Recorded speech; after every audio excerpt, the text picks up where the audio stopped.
আসসালামু আলাইকুম। Hello everyone. তো বন্ধুরা আজকে আমরা একটা অ্যাডভান্স ওয়ার্ড শিখতে যাচ্ছি। এটা হচ্ছে আপনার ক্যাটাগরিক্যালি। তো ক্যাটাগরিক্যালি এটা অনেক ব্যবহৃত হয় এবং এটা খুব সুন্দর ওয়ার্ডটা ব্যবহার করে থাকে ফরেনাররা। এটার অর্থ হচ্ছে আপনার ক্যাটাগরিক্যালি, এটার অর্থ হচ্ছে আপনার সাফ ভাবে, মানে একদম সাফ করে। অনেক সময় আমরা একদম মানা করে দিই না কোনো কিছু, মানে আমার মনের মধ্যে কোনো ভেজাল নাই, মানে আমি ওকে একদম সাফ বিষয়টা বলে দিছি বা মানা করে দিছি বা একদম খোলাখুলি বা স্পষ্টভাবে জানাই দিছি, মানে মনের মধ্যে কোনো ধরনের ত্রুটি রাখি না।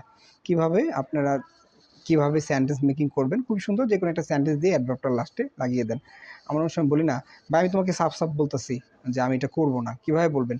I am telling you categorically I won't do it. I am telling you categorically I won't do it. অথবা বলতে পারেন যে আমি তাকে সাফ মানা করে দিয়েছিলাম, ঠিক আছে? I told him categorically, I told him categorically. অথবা বলতে পারেন যে আমাকে বলো সকল কিছু, মানে সাফ করে। তোমরা কি আমার ভিডিও দেখো? কীভাবে বলবেন?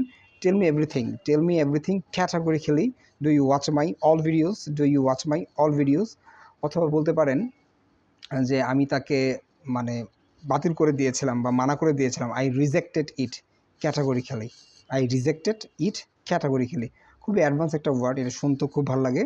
এটা অর্থ আপনি চাইলে বলতে পারেন যে খোলাখুলিভাবে, স্পষ্টভাবে বা সাফ করে, ঠিক আছে? এটা খুবই ব্যবহৃত হয়। তো বন্ধুরা আজকের জন্য এই পর্যন্তই। সবাই ভালো থাকবেন। আসসালামু আলাইকুম।